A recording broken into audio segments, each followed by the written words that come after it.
Is up, everybody, and welcome back to another edition of the AK Show with your boy AK the Ref. How is everybody doing on this Friday? I hope everybody has had a wonderful week so far. But you made it to the weekend. Sorry for that. You made it to the weekend. You know what that means.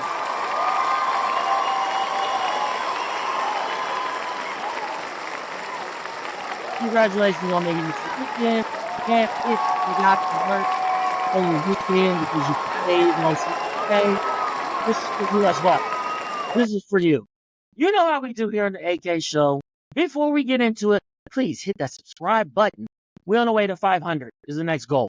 Before the end of the year, I don't know if that's doable. 200 might be doable. 500, I don't know. But the goal right now is 500. I want to get there as quickly as possible. We building up the AK Show. And eventually, I will start having guests on. But right now, please hit the subscribe button, hit the like button, hit the share button, comment on the videos. Yeah, I appreciate it.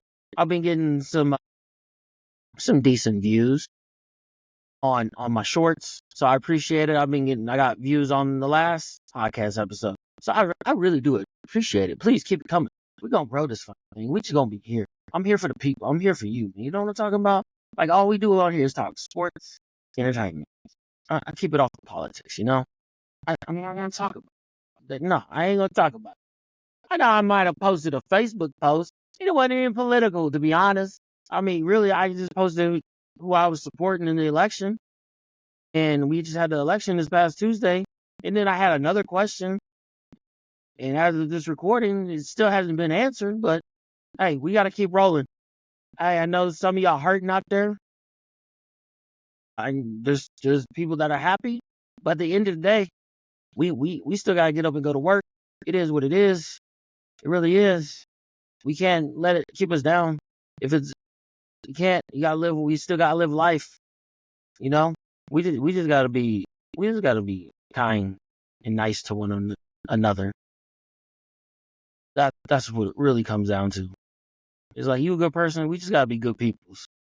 Because at the end of the day, the only thing political I'm gonna say, politicians ain't. They don't care about you. They don't.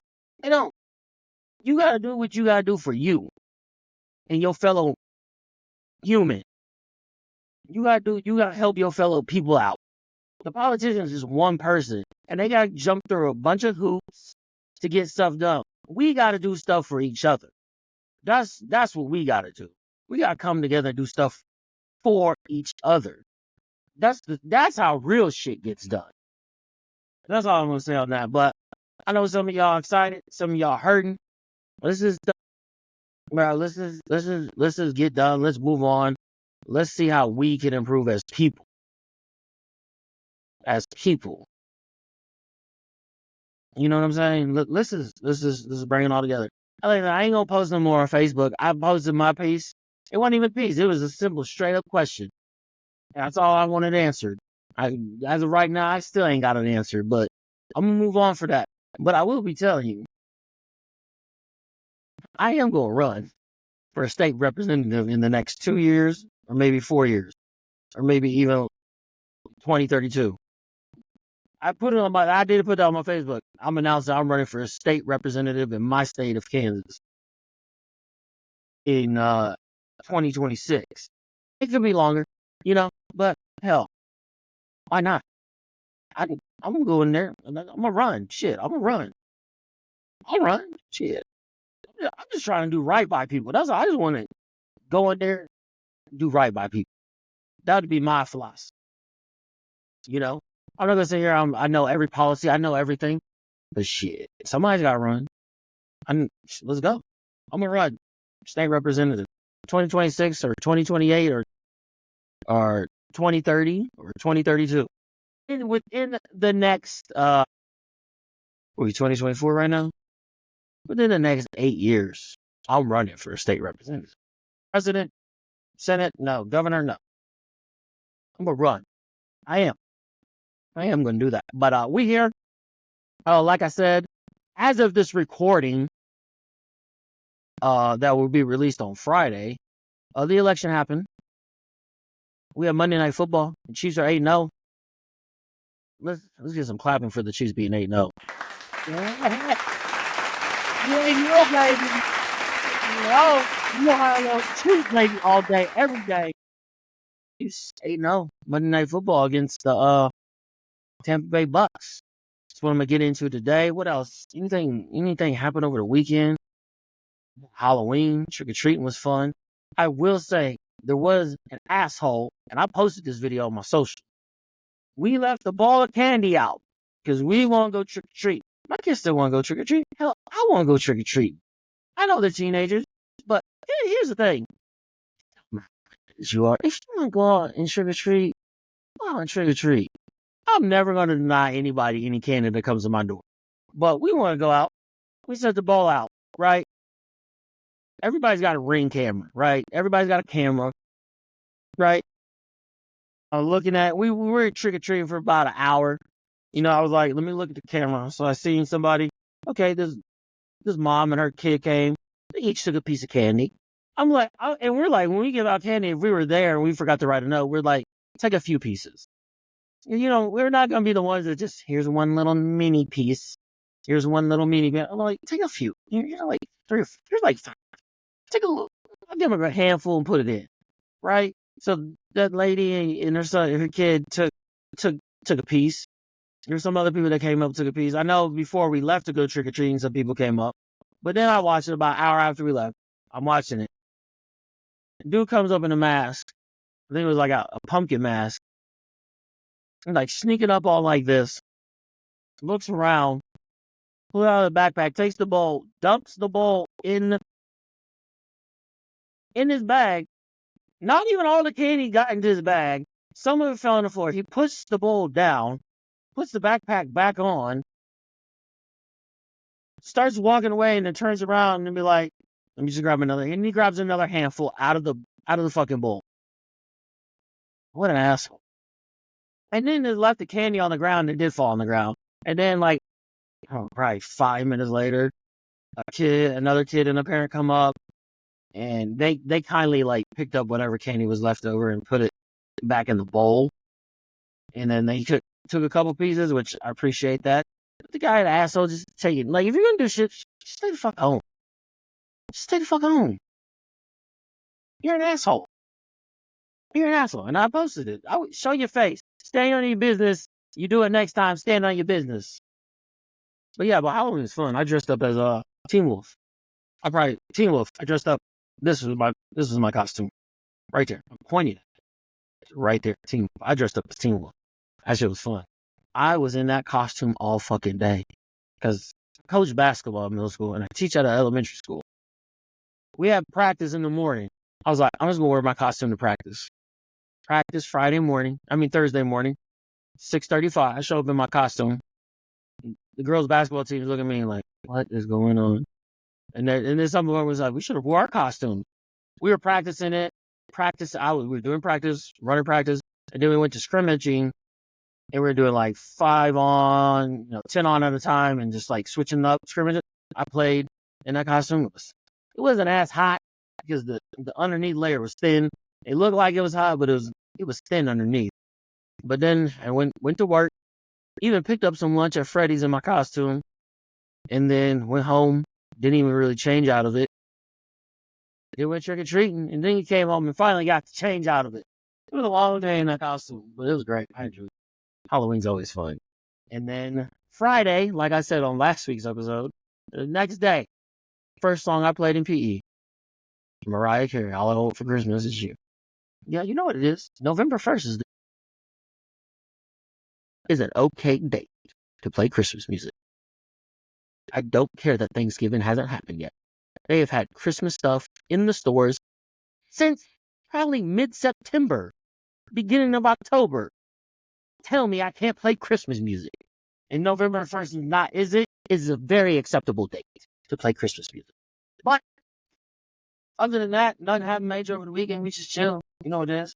We getting old. Got to study for this real estate, taking this last course, and then get hooked up with a realtor, apply for my license, and we're gonna go. Let's fucking go. But I want to get into the Chiefs a little bit in today's episode. I ain't gonna keep it too long. And then next week's episode, I want to talk about Agatha all along because I think it's been long enough that we can talk about it now. I'm pretty sure you should have watched it already. But next week we get into Agatha all along the last two episodes, the season finale, because they showed them on the same date. So we're getting into that next week. On the Chiefs, they played this Monday night against the Tampa Bay Bucs. They won 30-24 in overtime. You know what? Now, here's the thing. I had to work that game. So it was difficult because we couldn't move any of our stuff on the field because of the rain. So it just made our jobs more difficult. We couldn't get the break on time before. So we had like 30, 40-minute break before we had to be back. And then there was a lot of standing around, a lot of waiting. It was just like, but everything went off without hitch. We got our carts moved in there. We got the tunnels down there. Went off without a hitch. I'll tell you right now, before I get into this game, being able to stand on the field, like I'm not like on the field, like we have to stand against the sidelines because we pull out the carts. And then if you've ever been to the Chiefs game, you see the players come out and there's these carts that blow smoke, right? And then there's like two big giant tunnels behind them. We're the people they're called us stagehands. We help get that stuff set up. We put the tanks in the cart, but somebody else is in control of like pressing the button that makes it go. The pyrotechnic person. We help get all that stuff set up for the game, right? So being able to stand, we have to stand out of the way against the wall and wait. And just being on there, especially a night game when they got the lights flashing and everything, and players come out and crowd cheering, it's a different feeling just being able to be on the field compared to being in the stands. Like you hear everything. And it gives you goosebumps. You watch players and like from my angle, like I would say it's like 20 feet from where I just watch players run out. Like, oh, that's cool. That's fucking awesome. It's fucking awesome. I love it. And then last player comes out. There's one big hoopra if you've been to the Chiefs game, and then the PA announcer says the home of the Chiefs. That's when we gotta wrap up, get these carts off, because we gotta have everything off the field before kickoff. Otherwise, the Chiefs get fined. So the carts in general, we have to have off the field, like the tunnel, 2 canopies that we use to connect to the tunnel to make it look like it's just one giant long tunnel. Those don't necessarily have to be off the field before kickoff, but we like to get them off before kickoff because we have to raise them up and it blocks the view of people sitting by the tunnel. And those things are fucking heavy. But we try to get those carts up, bring them back down. People be on the canopies, got to push those up, get everything, put that back in the storage, get the tanks out, get to our seats. And because I have season tickets, but we sold our tickets. So, but we can go in the game, and I went in club level and sit and watch the rest of the game. So it was great. It was great. We just went in club level and sat and watched the game. So I didn't see I saw the last of the first quarter, and then I saw most of the rest of the other game. Third quarter, fourth quarter, the important stuff. I saw the important plays, but here's just my thoughts on the game overall. I didn't know how this game was going to be like, whether it was going to be like a blowout. I didn't know what to expect. Like, I know they got 2 injuries to the wide receiver core with Evans and Godwin, so I didn't know how it was going to be. Like it's been all season. Teams are going to bring their A game when they play us. It's just a fact. They bring their A game. So, and I think the Chiefs know that. The Chiefs know that. Like, they got to go out there and fight and claw for victory because every team is bringing their A game. And we're down injuries too. But we keep on winning. So, but overall thoughts, Xavier Worthy, I don't know if he's hitting a rookie wall as opposed to, I think a lot more is expected of him than he's getting more put on his plate than what they probably originally planned. And people want to say, well, Rice did fine. Yeah, Rice had like other wide receivers ahead of him, and that was like slowly progressing throughout the season to where it's like, he's legit. And now he came into this season, he's got his feet wet. He knows he was taken off before he got hurt. And I feel like Xavier Worthy, he had that catch where he didn't have his feet in bounds. And I don't know if he just didn't know where he was out on the field, probably, but that's something he'll learn. He'll watch the film and be like, I got to know where I'm at on the field, get my feet down quicker, or stay more away from the sideline, because that's a touchdown. He 3 feet over. It's a touchdown. Easy touchdown. Like, he's got the speed. He's got the tools. This is going to take him more time to develop. And I think he had to be thrusted in as the number 2 because Hollywood Brown went down before the season even started. So now he's the number 2. Sheed Rice having a good season. Worthy doing what he has to do. It's probably easier for him to be the number 2 when Rice was the number 1 because he didn't have to do as much and there wasn't a lot on his plate. But then Rice goes down. Now he's inserted to the number 1. So I think you're seeing that thing of like, oh, he's having to do this before he's actually ready to be that number 1 wide receiver. But then we go get DeAndre Hopkins. And I think having DeAndre Hopkins come in, that's going to take a little bit more pressure off. And he's just going to be able to clear his head, take a step back, get into the flow of things, and get back on track instead of have to be thrusted as the number 1 receiver before Hopkins got here. And even Hollywood Brown, now maybe he could take a step back. Because now we got D-Hop. Well, that's going to take pressure off Travis Kelce. That's going to take pressure off of Worthy. Kelce, 10 for 100 Monday night. That's what DeAndre Hopkins does. So with Worthy, I think having D-Hop, Kelce being Kelce now, and, Watson's getting some, Hardman's getting his. Oh, we got the run game. I think take a step back. Now we'll ease him. How we wanted to gradually increase his workload instead of like, oh, now he had to be thrusted because of injury. So I think Worthy will be okay. I think he'll be fine. Just take a step back, reevaluate. Okay, this is what I need to do. And we'll get there because he's got speed. And he really doesn't get hurt. Knock on wood. He's staying durable. So I think he'll be fine. But the addition of DeAndre Hopkins is fucking fabulous. And it showed. It showed in the Monday night game. We got the touchdown. That throw before the touchdown, his first touchdown. That's when Mahomes, like, the previous week, he said, I should have just threw it up to him. This week, he throws it up to him. DeAndre Hopkins. Who else would have came down? There's like a small handful of receivers that would have came down with that catch. And then I think it was the next player, 2 plays later, in the back of the end zone for his first touchdown. We get that. Right? And then we get to get the go-ahead score to go up 24-17. Boom. DeAndre Hopkins. I'm telling you, he's a game changer. When you put him with a good fucking quarterback that knows what he's doing, you're going to see DeAndre Hopkins be DeAndre Hopkins. Like I said before, he's been playing with average Joe's quarterback. Now he's playing with Mahomes. Mahomes is not all average Joe. And yeah, Mahomes ain't being Mahomes, but Mahomes was Mahomes on Monday. 2 tubs, 2 to DeAndre Hopkins, 1 to Samaje Perine. And don't forget, he was 9 for 9 passing on third downs for like 120-something yards. 9 for 9.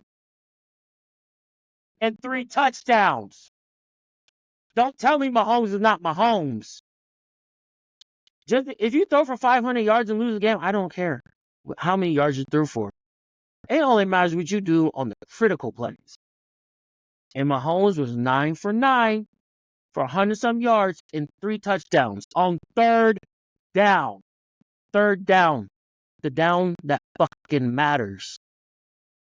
Like they said, there's always plays. There's like only a handful of plays that really matter in a football game. That's what I heard. I've heard that on the radio. Third down's important in a football game. It keeps your drive alive. It keeps your offense going. Third down on both sides of the ball is important. But when you go for 9 for 9 for passing on third down and a buck something and 3 tubs, don't tell me he's not him. He is. I don't want to hear it. And then we add the running game with Hunt, who just came off the couch and said, I'm here. I'm ready to go. That boy getting like averaging 25 plus carries a game. and he's just out here rolling, and he just runs straight. Ain't no east west. It's north south for Hunt, and he's falling for it. He's falling for it. What did Hunt have? What we got at Hunt? We have 27, 106 yards and a touchdown. I know that was 3.9 yards a carry, but some of the he runs tough. He runs hard. Hunt's out here doing the damn thing, and just wait till Pacheco comes back. It's gonna be interesting. I'm actually excited. Hell, you could even just keep Pacheco out and just let Hunt take it, and that way you keep Pacheco healthy for the playoffs. But they'll find ways. And somebody made a good point. Like Hunt's that type of back that he has to get those carries because as the game goes, he's still running tough. He's running hard. He needs that, and I think Pacheco's that same type of way. So it's going to be interesting to see what they do when Pacheco does come. But that's probably they're talking about the end of November. So right now, Hunt, we running the ball. We are a balanced football team right now, running and passing. We don't need style points. We don't need flash points. We just go out there and we win fucking football games. And we convert on third downs when we need to, and we score the points when we need to, right? And Kelsey, what does Kelsey go for? 14 for 100. Right? 14 catches. 16 targets, 14 catches. Yeah, he had the fumble. That's okay. Wet conditions. That was the only turnover. It didn't really make a difference in the game. But 14 for 100 from Kelsey out here. No, he's washed, right? He's out here getting 14 catches. 16 targets. Why? D-Hop's over on the other side. You can't triple team Kelsey. No, because you got D-Hop over there to worry about. Right? You got Watson, who's going to come out here and get some catches. You got running backs out of the backfield going to come out and get catches. You got Hardman going to do Jefferson. You still got you still got to worry about Xavier Worthy's speed down the field. Don't tell me this team is not tough to beat. It is one of the scariest teams out there. Like I said, I wasn't saying the Lions weren't scary. I'm going to say they're the scariest. Because they're doing one injury. Yeah, so they lost their best defensive player, but then they traded for one. She's got multiple injuries, and we still out here balling. We still out here in 8-0. So that's where I'm at on it. The defense, and here's the thing about the team. Like, over the before this game, it was mostly the defense that was getting us to where we needed to be. Offense was doing their part. They could have probably done more. But when the defense was having a bad game, guess who fucking showed fucking offense? Where we at? We showed up. Yes, there were some drives that stalled. We had the fumble. But we were there when we needed to be. We scored that go-ahead touchdown when we needed to. Defense gave it up. We went to overtime. We got the ball. We went down. That was like the most beautiful drive I've seen all season from the Chiefs on offense. When they just went down the field and just took it to them they just took it to them on that whole drive. Methodical. Just beating them. They had no answer. The Bucs defense had no answer. It's like, you're not stopping them. Mahomes is on point. The running game is on point. The receivers are catching the balls. You got to deal with DeAndre Hopkins. You got to deal with Kelsey. And then you got to deal with Kareem Hunt. And then you got to deal with Mahomes, who can't run, but had the ankle from the, got it, rolled it up again. But you got to understand, the defense is not playing well. Offense stepped up. Yeah, it looked bleak in the beginning, but like people who used to sit next to me, Big Mike, God rest his soul, used to sit with us over in our old section. Or we still have the same section, we just moved over to the other side of the section. Same section, just moved over. When they used to sit there, they always say, it takes 4 quarters to win a football game. Sometimes 5 if you got to go into overtime. You don't win a football game in the first quarter. It takes all 4 quarters, sometimes 5, to win a football game. And that was true on Monday night. And the Chiefs showed out. The offense needed to step up because the defense was not playing well. Offense did. Offense showed out. They put up 30. And people say, they can't put up 30. Well, they fucking did. Because they had to. They had to score. And they went down that field and they just took it to them. Because what was that? How many plays was that? 10 plays, 70-yard drive, 5 minutes and 52 seconds. It was a balanced blend of run and pass. They just drove down the field. And then when they got to the red zone, what do? They give the ball to Kareem.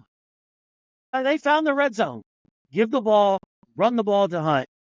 When you're inside the 5, he will fucking get in the end zone. Because he goes north-south. He don't go east-west.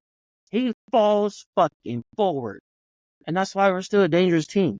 And then before I got on here, I heard somebody talking about that the Chiefs can't keep winning games like this. Like, it's not helping them. And this was a former player that said this.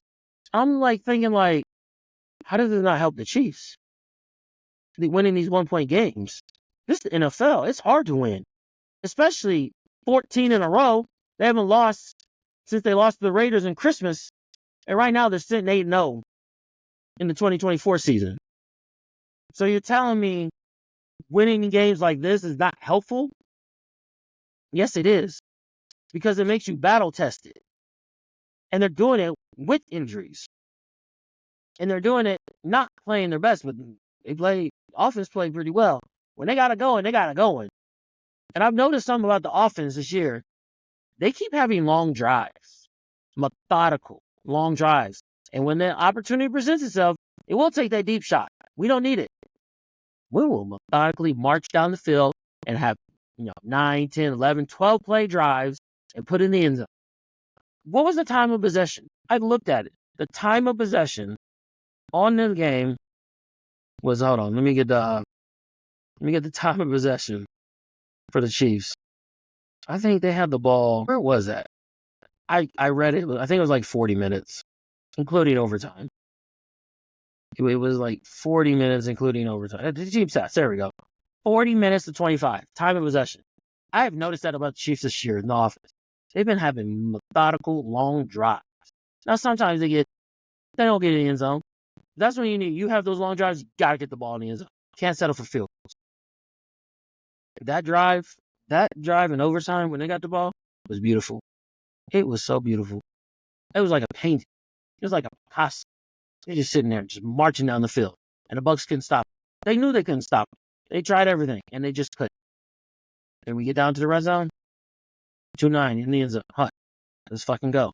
So when you sit here and say that them winning these close games is not helping them, it does. Yeah, they might lose one this season, but until they do, they're undefeated. And I think these type of games help them. Because when you get in the playoffs, you're going to have these types of games. There's not going to be any blowouts in the playoffs. This shit ain't going to happen. We're battle tested. Name another team that's battle tested like the Chiefs right now, this season. Go ahead, I'll wait. Shit. That's all I got to say.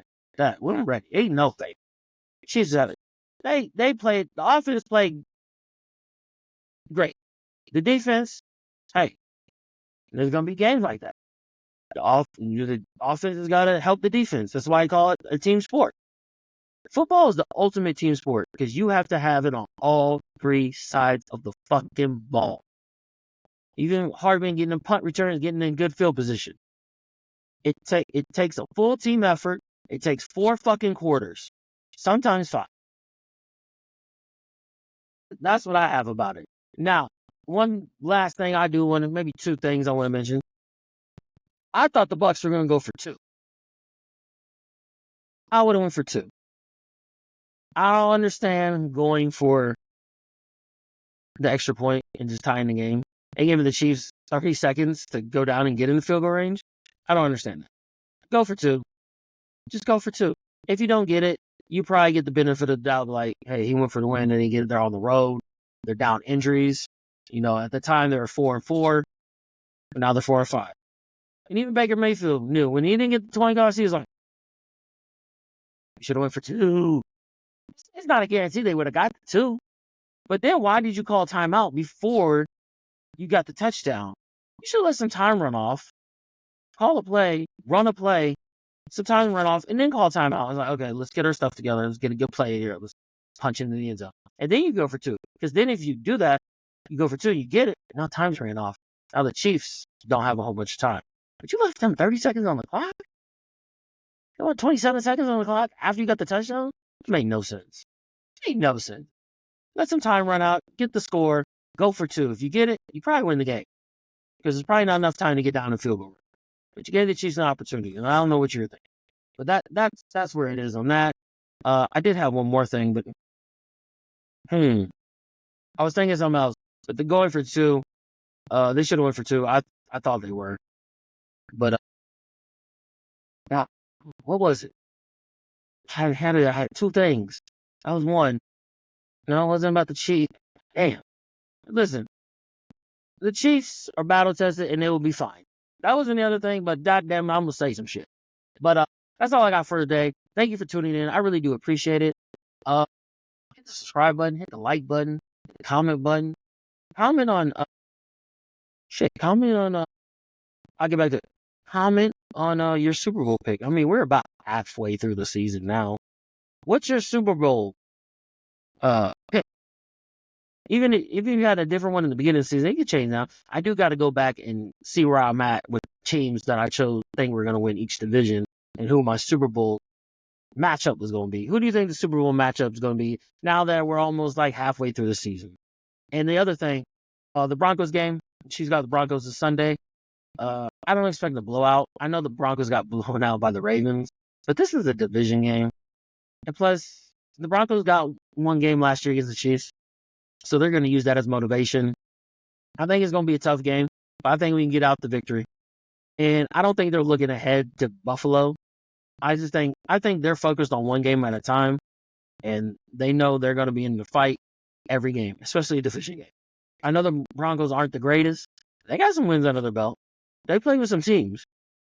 All right. I think they're better than they were last year. So to me, it's going to be a tough game. I don't expect a blowout.